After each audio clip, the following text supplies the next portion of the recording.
दोस्तों नमस्कार।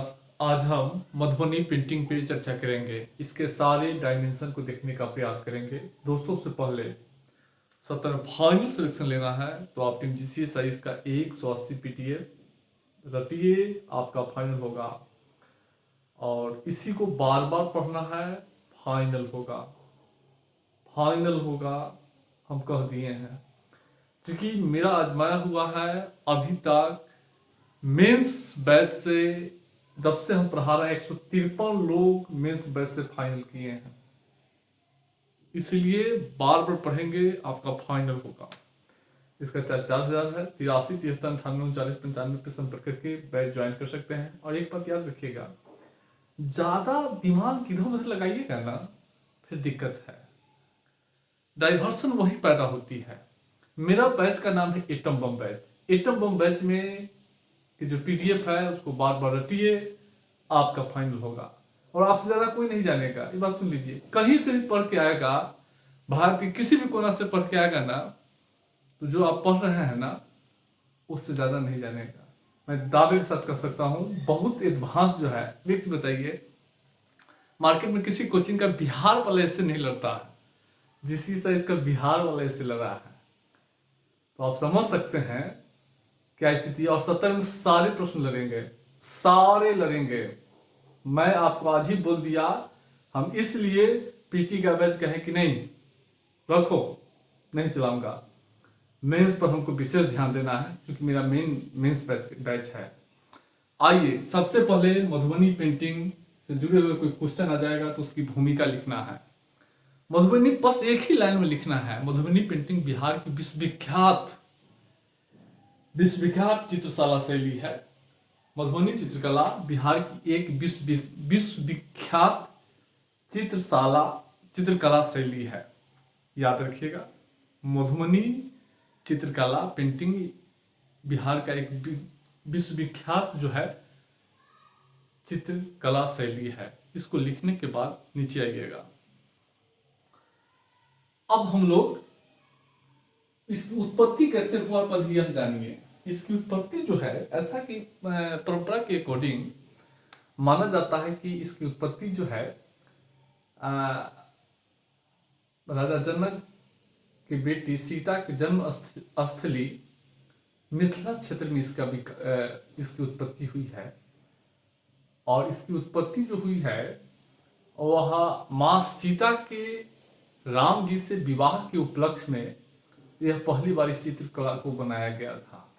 ऐसा माना जाता है कि माता सीता जो मिथिला के राजा जनक की बेटी थी, और सीतामढ़ी की जन्मस्थली सीतामढ़ी में उनका जन्म हुआ था। आज भी पुनौरा धाम सीतामढ़ी बड़ी फेमस है। कभी आप लोग को मौका मिलेगा, अधिकारी बनिएगा, सीतामढ़ी पोस्टिंग होगा तो जरूर जाइएगा।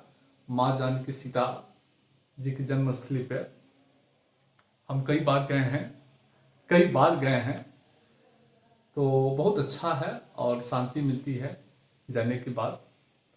तो माँ सीता के जन्मस्थली थी। माँ सीता के भगवान राम के से विवाह के उपलक्ष्य में पहली बार मधुबनी चित्रकला को जो है बनाया गया था, मधुबनी पेंटिंग को।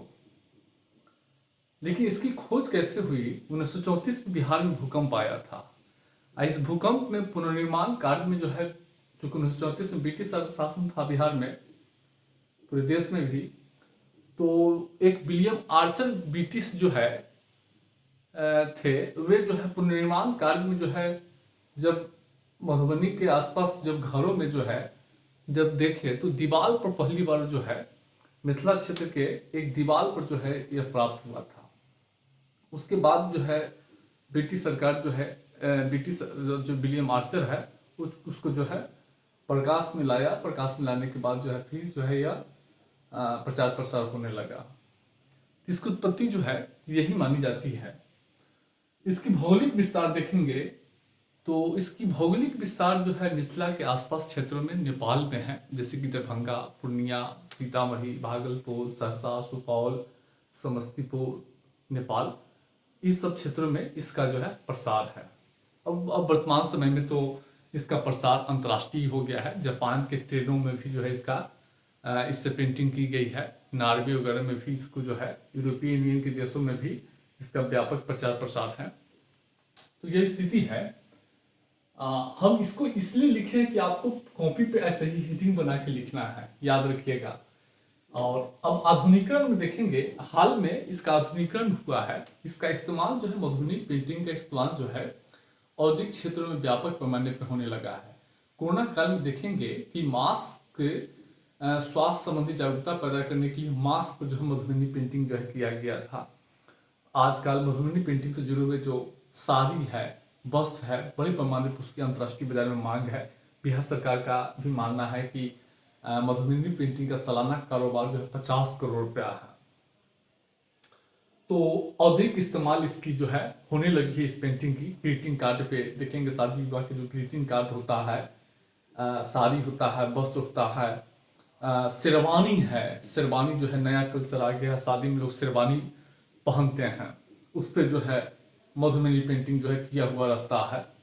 उसके बाद आज जो है जन जागरूकता पैदा करने के लिए सामाजिक मुद्दों पे, स्वास्थ्य संबंधी शिक्षा या लोगों में जो है जन सरोकार से जुड़े हुए मुद्दों को प्रचार प्रसार लाने के लिए, ध्यान आकर्षित करने के लिए मधुबनी पेंटिंग की जा रही है। जापान के ट्रेनों में आप देखेंगे, यूरोपीय यूनियन के देशों में या भारत के पड़ोसी देशों में भी इसकी व्यापक मांग है। तो इसकी आधुनिकरण हुई है। अब हम लोग मधुबनी पेंटिंग की क्या विशेषता है वह देखेंगे। देखिए, शब्द लिखना है आपको कॉपी पे। सबसे पहले मधुबनी पेंटिंग में प्राकृतिक रंगों का प्रयोग किया जाता है। अब रंग जो है तैयार किए जाते हैं चावल से, हल्दी से, पशु के गोबर से, मिट्टी से, पौधे से इसको जो है बनाए जाते हैं। और इसमें ब्रश जो है प्राकृतिक ब्रश होता है। प्राकृतिक ब्रश में अंगुली से, टहनी से, पेड़ के टहनी से, परंपरागत वस्तु से इसकी जो है एक पेंटिंग जो है की जाती है। उसके बाद इसके 5 शैली है। ये जरूरी नहीं है कि 5 शैली को जो है आपको एलोबरेट करना है, याद लिखना है। भरनी, कचनी, तांत्रिक, गोदना, कोहबर। कोहबर तो आप लोग जानते होंगे, शादी विवाह में जो है कोहबर जो है कोहबर पूजाता है। शायद हम भी सुने हैं कोहबर जो है शादी विवाह में जो है होता है, कोहबर पूजा जाता है। तो ये स्थिति है। इसका अनुभव तो हमको नहीं है, लेकिन जानते हैं, कोहबर सुने हैं गांव में जो है। तो 2 प्रकार से जो है होता है।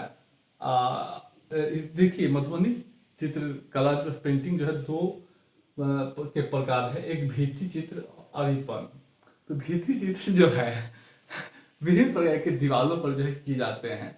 जैसे शादी होता है तो शादी के बाहर जो है गेट पर मधुबनी पेंटिंग, जहाँ लड़का जो है, दुल्हन जो है रहती है जिस कमरा में, उसमें भी मधुबनी पेंटिंग जो है किया जाता है। उसी को शायद कोहबर बोलते हैं। नौ दंपत्ति जाकर रूम जो होता है उसमें जो है किया जाता है। और भी बहुत सारा संस्कार होगा, हमको तो उतना पता नहीं है। उसके बाद जो है ट्रेन पे, सार्वजनिक स्थानों पे भित्ति चित्र में जो है किया जाता है। अरिपन जो है आंगन में जो किया जाता है। आंगन में भी जो है मधुबनी पेंटिंग जो है दरवाजे पे, दूरा पे, ये सब जो है अरिपन जो है फर्श पे किया जाता है। तो आप देखेंगे दीपावली वगैरह में जो है फर्श पे लोग जो है मधुबनी पेंटिंग करते हैं। उसके बाद जो है इसकी विषय वस्तु देखेंगे तो इसकी विषय वस्तु में पौराणिक घटना से जुड़े हुए विषय वस्तु का अंकन किया जाता है।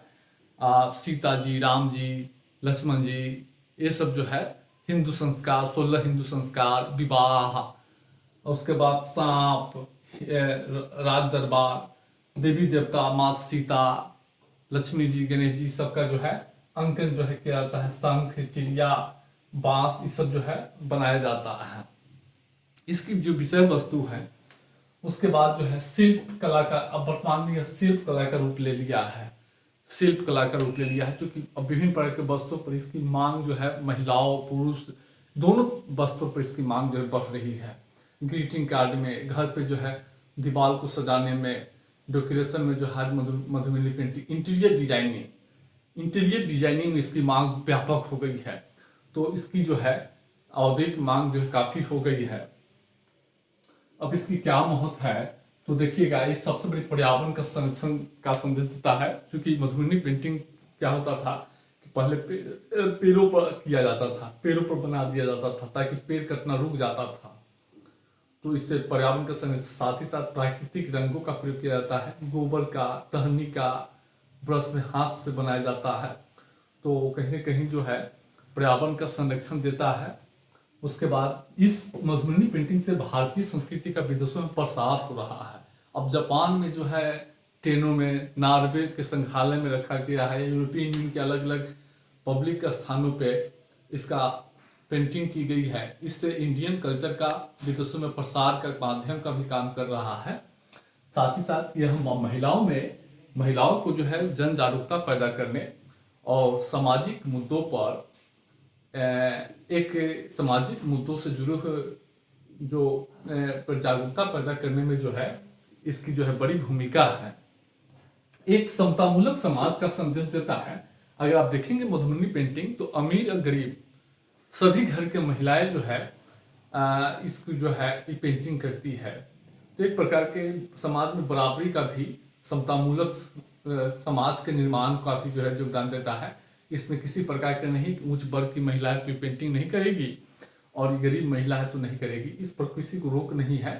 ये जो है वर्तमान समय में सभी मतलब हर जाति वर्ग या मतलब किसी भी जो है समूह के, सामाजिक समूह के जो है महिलाएं हैं इसका जो है पेंटिंग करती है। इससे एक समतामूलक समाज का जो है निर्माण होता है, एक संदेश भी देता है।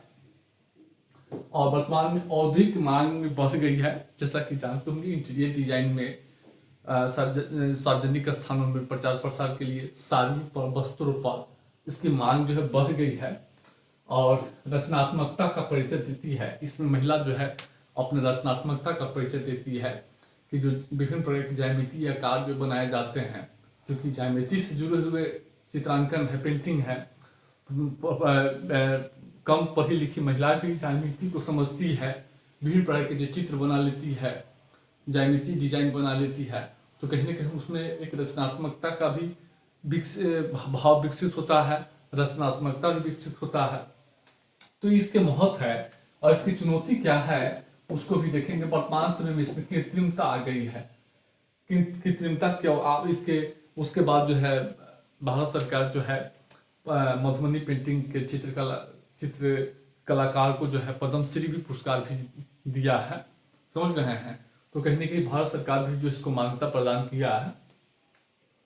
और इसकी चुनौती देखेंगे क्या है, तो वर्तमान समय मधुबनी पेंटिंग में क्या हुआ है कि कृत्रिमता आ गई है, रासायनिक रंगों का, बरसों का उपयोग किए जाने लगा है। और मधुबनी पेंटिंग के जो व्यवसाय है उसमें सबसे बड़ी चुनौती है कि उसका संगठन नहीं है, सरकार से भी प्रोत्साहन कम मिल रहा है। तो एक व्यवसायिक संगठन की कमी है, जिसके कारण उनके उत्पाद जो है मधुबनी पेंटिंग से जुड़े हुए उत्पाद प्रोडक्ट होता है वो कम भाव पर ही बिक जाता है। उसमें सौदेबाजी शक्ति नहीं हो पाई है क्योंकि इसका कोई संगठन नहीं है, विपणन क्षमता जो है कमजोर है और साथ ही साथ इसमें कृत्रिमता आ गई है। तो 2-3 चुनौती है, इसको ध्यान में रखिएगा, नीचे लिख दीजिएगा। तो बस यही है। और जो कॉपी पर लिखना है वही बताया है, कहानी वहानी बताने से कुछ नहीं होगा, कहानी बताकर डाइवर्ट नहीं करना है, क्लियर बात है। कॉपी पर इतना ही लिखिएगा एसडीएम बन जाइएगा, ज्यादा लिखिएगा दिक्कत है, ज्यादा हम बोलेंगे दिक्कत है। तो कहानी कहना बेकार है, हम उतना ही बोलेंगे। अगर मान लीजिए हम जितना बोल रहे हैं उसमें अगर 10% भी अगर आप ऑब्जर्व कर लेंगे ना, तो ये जो हम समझेंगे कि मेरा वीडियो सार्थक हो गया है। तो हम उतना ही बोलते हैं जितना आपको लिखना है। अब बहुत ज्यादा बता उता कर कुछ होने जाने का नहीं है, वो नॉलेज से कुछ नहीं होता है, मेन सिलेक्शन है। तो ये स्थिति है, आप लोग पढ़िए।